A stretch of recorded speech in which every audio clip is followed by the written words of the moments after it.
We're starting to share a few of our travel experiences from last year, and this is our first time flying first class on ANA's The Suite. And needless to say, we were both very excited. We got really lucky finding award availability on this flight, and we were able to fly together, which is somewhat of a rare experience. If you want to know more about how we found the deal, comment below, and we might make a separate video about that. This was a late flight, so the security line was super short, and almost everything was closed at the airport. The lounge was closed too, so ANA gave us a $30 voucher, and we spent it on some snacks. Unlike the United boarding process we're familiar with, Group 1 really was the first to board, and we were lucky to be the first on the plane. We walked down the jetway and turned left past the mini business cabin, the room, and into the first cabin of 8 suites. And then the moment I sat down, the cabin attendant was immediately asking me if I wanted to change into pajamas and put on slippers. I had barely settled in my seat, so I was very overwhelmed with all the attention, and Justin caught the tail end of me being very flustered.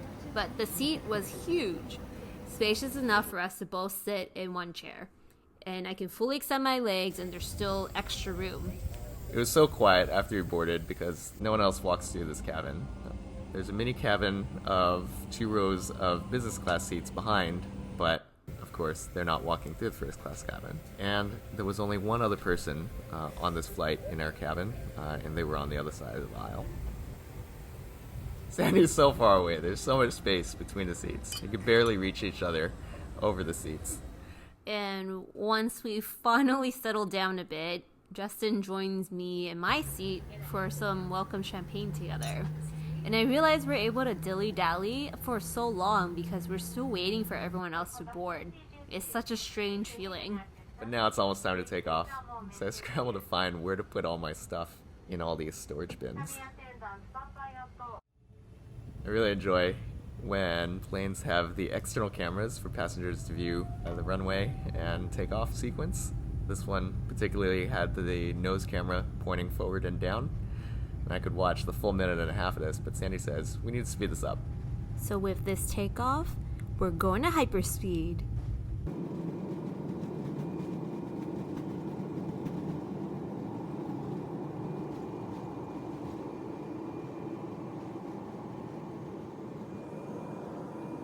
But now we're in the air. It's time to turn down the blinds.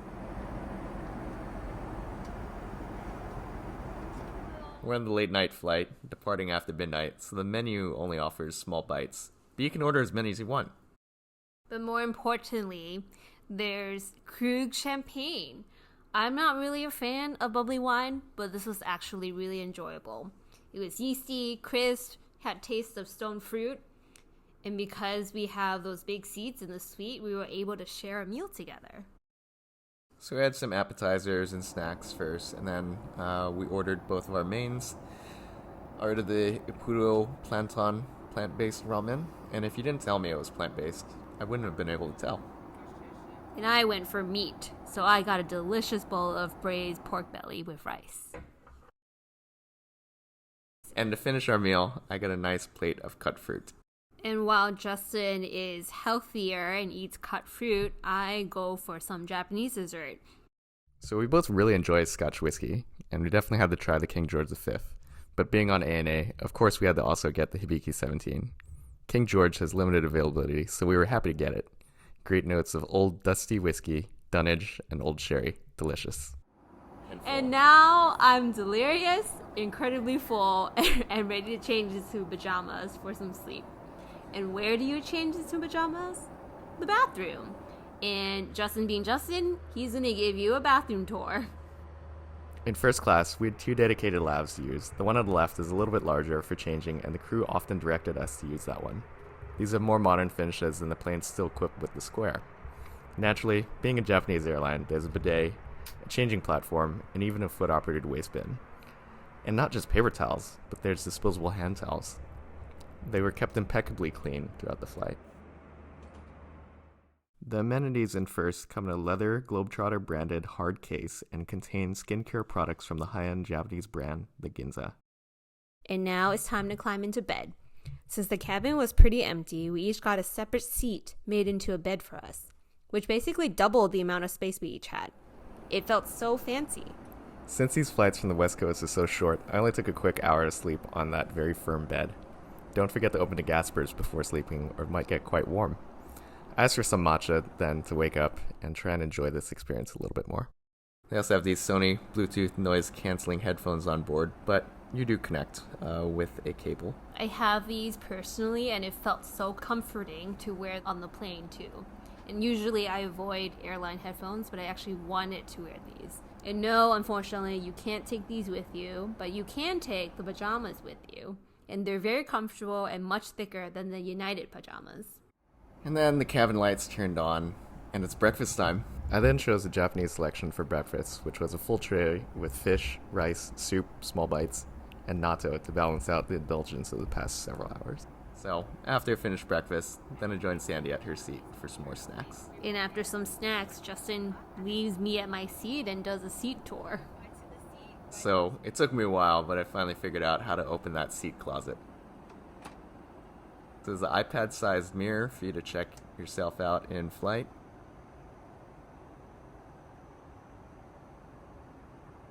Endless storage. So that first bin right next to the seat has ports for the headphone, USB, and most of the time inoperable HDMI. But if you could, you'd be able to connect to that 42-inch screen. More storage, lots of storage bins. And here's a divider for the seats in the middle section, so you can choose whether to see and interact with your seatmate in the middle or not.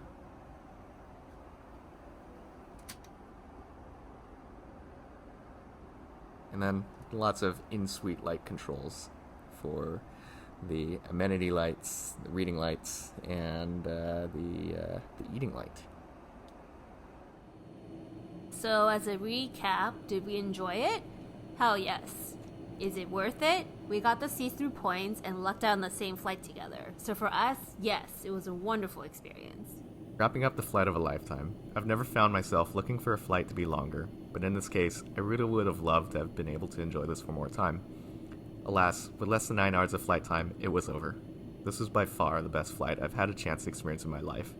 Definitely feel lucky to have enjoyed this with Sandy, relaxing in an amazing seat, being served by fantastic crew, and indulging in delicious food and drink along the way. Really a 5-star experience all around. It's going to be hard for us to go back to flying anything else after this. But now we're in the land of the rising sun, and a whole new set of adventures begin. Follow along our journey as we explore Japan.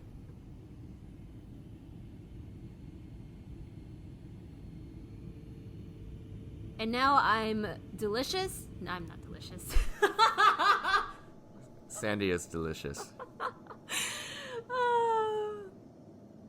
I could barely reach out and reach each other. I don't know what to say. I don't know what to say. I don't know. Now, if we each actually got to get a separate...